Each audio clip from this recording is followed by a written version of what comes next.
Hi, my name is Jessica Granger and I'm with the University of Texas Arlington School of Nursing.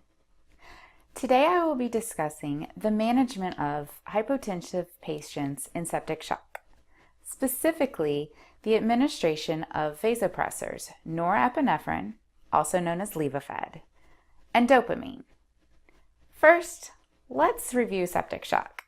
Shock is the life-threatening medical condition where the body is not able to adequately perfuse vital tissues and organs that leads to cellular injury. In relation to sepsis, septic shock is caused by an infection that leads to endotoxin release that causes vasodilation and hypotension. So how is septic shock treated? First, administration of antibiotics to treat the underlying infection as well as fluid resuscitation is ordered to correct the patient's hypotensive state. But many times this is not enough, and vasopressors are ordered to raise blood pressure and reperfuse the organs and tissues.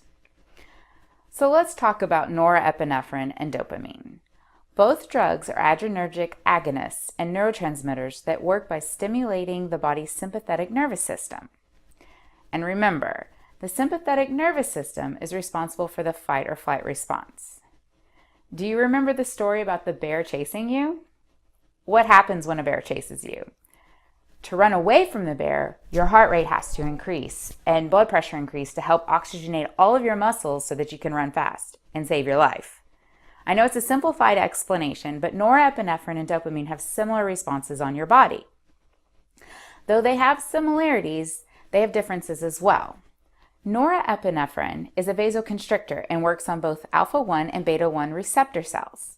Alpha-1 cells are found throughout your body on your blood vessels and when stimulated causes vasoconstriction.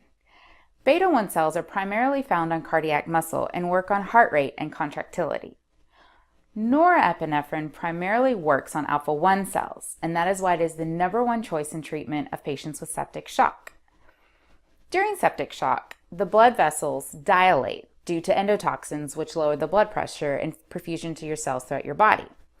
So when a vasoconstrictor is administered, the same amount of fluid that is going through your vessels but the vessels walls constrict, causing increased pressure, which allows your body to carry out blood throughout your body and get oxygen to all the vital tissues and organs that has been deprived when they were hypotensive. Dopamine is considered an inotrope, which the primary function is to alter the force of energy on muscular contractions. Dopamine's effects on the body are dose-dependent. At lower doses, dopamine works on beta-1 cells by primarily affecting heart rate and contractility. But at higher doses, dopamine works on alpha-1 cells, causing vasoconstriction and has the same effect on blood pressure and perfusion as norepinephrine. Recently, there have been some studies that have shown that dopamine causes arrhythmias and has a higher mortality rate compared to norepinephrine. Dopamine has less effects on renal perfusion, but both drugs show similar length of stays in intensive care units. Norepinephrine, though, is recommended as the first-line treatment due to the lower safety risks when compared to dopamine.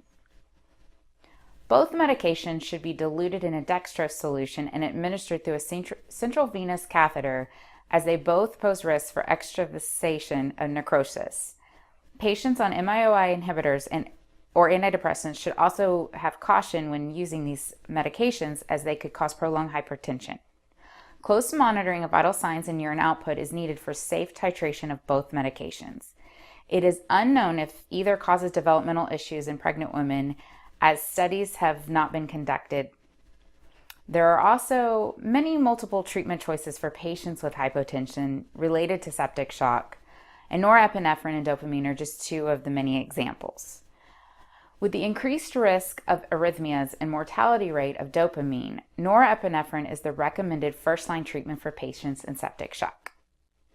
My name is Jessica Granger, and I'm with the University of Texas Arlington School of Nursing.